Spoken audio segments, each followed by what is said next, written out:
कमजोरी आ जाती है कि अमेरिका का नाम नहीं लेंगे, पूरी दुनिया की बातचीत कर लेंगे। देखिए, अमेरिका का नाम कैसे लेंगे? अमेरिका से ही कह के तो सऊदी अरब से पैसा पकड़ते हैं, अमेरिका से कह के वर्ल्ड बैंक, आईएमएफ से पैसा हमें मिलता है। अब ये कह के आप क्या चाह रहे हैं कि हमें जो 2 रोटियां मिल रही हैं वो भी बंद हो जाएं?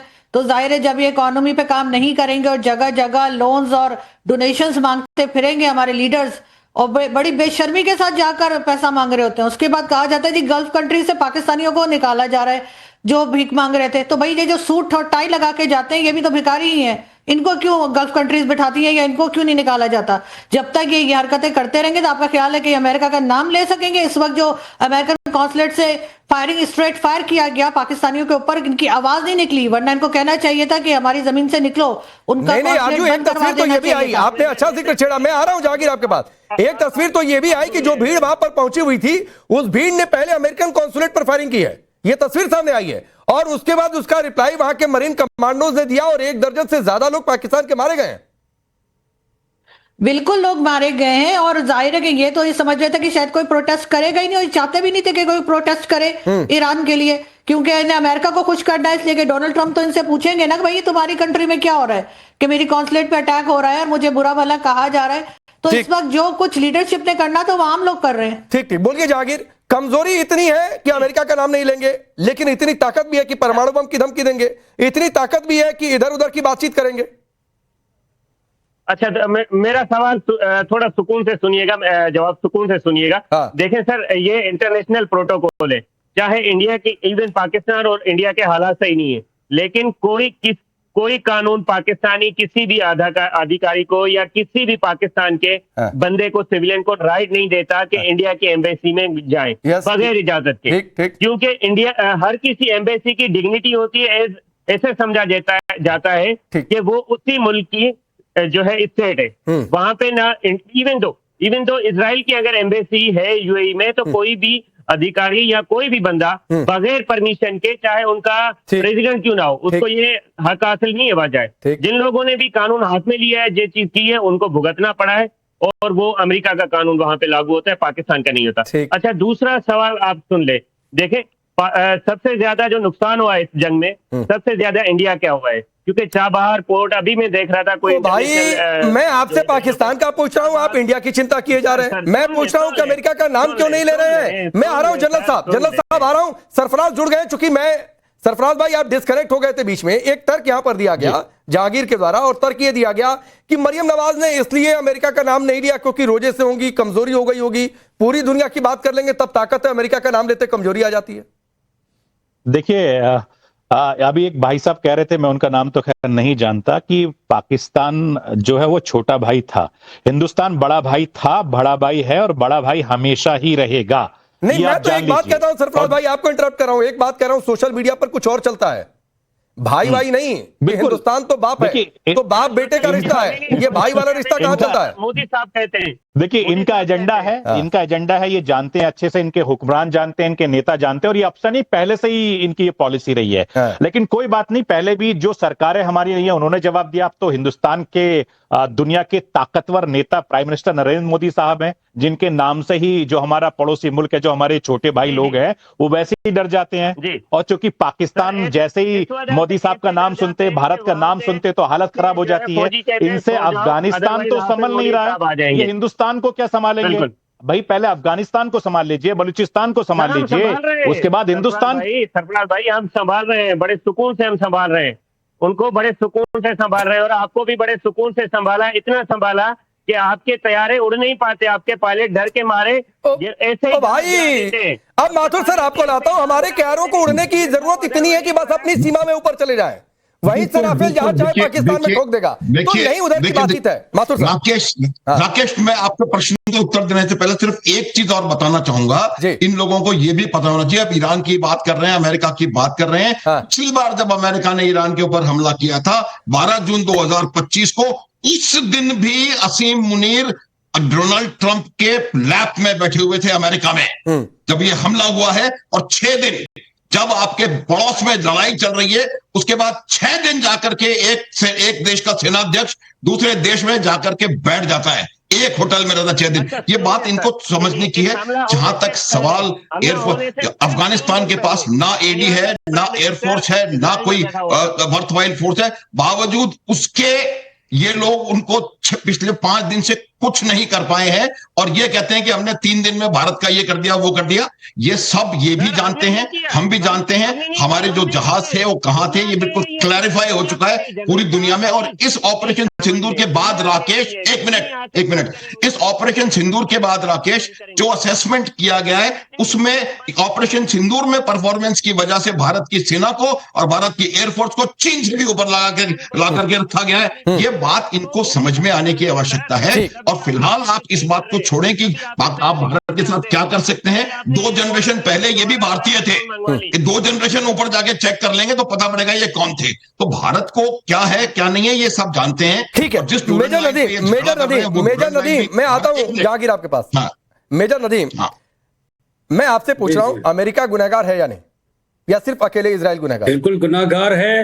We strongly condemn. हमारे डिफेंस मिनिस्टर ने आज भी कंडेम किया है कि जो भी सुपर पावर्स ये इस तरह की जो एग्रेशन, जो भी नहीं भाई, अमेरिका का नाम लेकर जो भी क्या होता है, जी नहीं, जो भी क्या होता है, मैं आपके सामने अमेरिका ने जिस तरह ईरान पे अटैक किया है उसको हम कंडेम करते हैं। ये ईरान की सोवरेनिटी और एक मुल्क की आजादी के खिलाफ है। अच्छा। और जिस तरह से उन्होंने वहां पे बगैर किसी वजह की बमबारी की है, ये भी।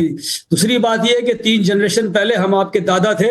ये जनरल साहब को आप बता दें कि अब आप दादागिरी बन गए, वो अलग बात है। और आपने मुझे परमाणु बम की तो बात की हुई है, 2 जनरेशन के बजाय 3 जनरेशन पीछे चले जाएं तो हम दादा थे और आप दादागिर हैं। तो अल्हम्दुलिल्लाह ये परमाणु बम की आपने मुझे तो इजाजत दी है। तो बात वही है कि आपका सर जनरल साहब, मैंने आपके बीच में नहीं बोला सर, मैंने आपके बीच में नहीं बोला सर, मैंने आपके बीच में नहीं बोला। आप बोल रहे हैं, आप सीनियर, मैं रुक जाता हूँ, आप बोल रहे हैं, मैं आपका इंतजार कर। नहीं, मैं तो कह रहा हूं कि ये परमाणु बम को क्यों बीच में लाना डिबेट के भाई? बिल्कुल क्यों लेकर आना? मैं तो नहीं लेकर आ रहा हूं, पहले कामिल मीर लेकर आए, फिर नदीम आप लेकर आ गए। ओके, मैं भी नहीं लाता। ठीक है, जनरल साहब ने कह दिया, मैं यहाँ रुक जाऊंगा। देखिए बात यह है, अल्हम्दुलिल्लाह बात यह है कि पाकिस्तान का हमेशा मैंने बताया। अच्छा, एक बात मेजर नदीम एक बात बताइए। आपने कहा कि अमेरिका इजराइल ने ईरान की सॉवरेनिटी को चैलेंज किया। मैं कह रहा हूं ईरान ने कतर, कुवैत, सऊदी, दुबई, इन सब की सॉवरेनिटी को चैलेंज किया या नहीं? देखिए ये गलत है और ईरान को ऐसा नहीं करना चाहिए था। ईरान ने लेकिन ये पॉइंट ऑफ स्टैंड लिया है कि वो उन्होंने वहां पे यूएस बेस को अटैक किया है और बैलिस्टिक मिसाइल है वो इतने एक्यूरेट नहीं होते। अच्छा? इसलिए वो दाएं बाएं भी गिर गया है। अब ये उनका पॉइंट मैंने तो आपको उनका पॉइंट माथुर साहब, मतलब बैलिस्टिक मिसाइल क्या उड़ती पतंग है क्या? आज इसके छत पर गिरी, कल उसके छत पर गिरी, परसों किसी और के छत पर जाकर गिर गई। एक बात बता देता हूं, जिस प्रकार से जो और इसीलिए आपके मुल्क में यह हाल है, इसीलिए आप हर बार आप लोग पिटते हैं मेजर नदीम, इसीलिए आप लोग हर बार पिटते हैं। ऐसी बैलिस्टिक मिसाइल रखेंगे कि आज किसी और की छत पर, परसों किसी और की छत पर। माथुर सर, एक आपकी टिप्पणी फिर आगे बढ़ता हूं। हाँ, तो मैं ये कह रहा हूं कि सऊदी अरब की रिफाइनरी पर हमला हो रहा है, दुबई में बुर्ज खलीफा के पास हमला हो रहा है। ये हमले अमेरिकी बेसिस पर नहीं है। ये तमाम हमले ईरान ने इस वजह से कर रहे हैं कि ताकि एक प्रेशर पॉइंट क्रिएट किया जाए और अमेरिका के ऊपर दबाव डाला जाए ताकि वो कहीं ना कहीं इस लड़ाई को रोकने के लिए बाध्य हो जाए। ये बात बिल्कुल क्लियर है। और जो सॉवरेनिटी ईरान ने भी करी है, मैं ये नहीं सपोर्ट कर रहा हूं कि ईरान के साथ जो हुआ वो सही हुआ या गलत हुआ, लेकिन जो ईरान ने किया वो भी गलत है। अगर आपको इजराइल से लड़ना है तो इजराइल से लड़िए, आपको अमेरिका से लड़ना है अमेरिका से लड़िए। अमेरिका का पूरा 2 फ्लीट्स वहां पे खड़े हुए हैं, उनके ऊपर हमले करिए। आपके पास बहुत सारी नेवी है, बहुत सारे IRGC के वो हैं। तो ये बात नहीं है, ये अपने को साधने के लिए इन्होंने ऐसे देशों पे हमला किया जैसे कि आप अफगानिस्तान। अच्छा मेजर नदीम, एक सिचुएशनल सवाल आपसे करता हूं। अगर मान लीजिए ये कॉन्फ्लिक्ट रीजनल वॉर या गल्फ वॉर में कन्वर्ट होता है, अगर गल्फ वॉर में पूरी तरीके से कन्वर्ट हो जाता है, जो हालात लग रहे हैं कम से कम, और जितनी गल्फ कंट्रीज हैं वो मिलकर ईरान पर अटैक कर देती हैं, क्योंकि कतर और सऊदी की ओर से ऐसे संकेत दिए जा चुके हैं। कतर ने तो खुलकर कह दिया है कि नहीं रुकोगे और हम पर हमले करोगे तो हम भाई ठोकेंगे। तो पाकिस्तान क्या अपने पैक्ट के मुताबिक ईरान के खिलाफ लड़ेगा या नहीं लड़ेगा? नहीं, बिल्कुल भी नहीं। इसलिए कि पहली बात तो ये कि ऐसा कोई सिनेरियो डेवलप होने नहीं जा रहा। क्यों नहीं लड़ेगा? थर्ड वर्ल्ड वॉर होने वाली है। आप धोखेबाज हैं। महीने में ये जंग खत्म हो जानी है। इसका मतलब आप चीटर हैं। नहीं, कोई भी नहीं। यहाँ पे ये सिनेरियो होना ही नहीं वाला। अरे मैं आपसे कह रहा हूं कि अगर हो जाता है तो नहीं है हाँ वर्ल्ड तो भाई वो प्रिंस, अब मैं 2 टिप्पणियां लूंगा यहाँ पर। ठीक है, जो छोटा भाई अटैक किया हुआ है, हाँ छोटा भाई अटैक किया हुआ है। सरफराज मुनीर ने तो जाकर वहां पर बड़ी डील की थी। मैं इस पर आरजू से भी बैक टू बैक टिप्पणी लूंगा कि भाई तुम पर हमला मतलब हम पर हमला। अब तुम जाकर ईरान पर हमला करोगे तो ये कह रहे हैं कि हम तुम्हारे साथ आकर नहीं खड़े होंगे। तो कहीं वो प्रिंस ये ना कहे कि फिर कान पकड़ कर जाओ बाहर। सिनेरियो ही गलत है। देखिए, पाकिस्तान को तो आसिफ मुनीर ने और गड्ढे में डाल दिया है। आसिफ मुनीर जिस तरीके से पाकिस्तान में काम कर रहे हैं, आरजू भी बेहतर तरीके से बता सकते हैं, हालांकि बाकी जो है उनकी मजबूरी होगी, नहीं बता सकते। आसिफ मुनीर ने तो पाकिस्तान को और गड्ढे में डाल दिया है और उसको गत में ले गया है, गलत गलत इंफॉर्मेशन देता है। इसी तरीके से भारत के आगे झुका रहता है, गीदड़ भपकी देता है, जब पिट जाता है तो बैठ जाता है। ये तो पाकिस्तान का चाल चरित्र और चेहरा शुरू से रहा है और ये सबने देखा है। आपका तो चेहरा रहा है। ये तो कोई नई बात नहीं है कि पाकिस्तान ने कब क्या कहा, कब क्या कहा। वो तो पीस दिखा के भागने में माहिर है। हमने ही आसिफ मुनीर साहब ने उजाड़ा आपकी मांग का सिंदूर, ठीक है ना। अगली दफा तो आपकी, अरे भाई साहब क्या हाल किया है।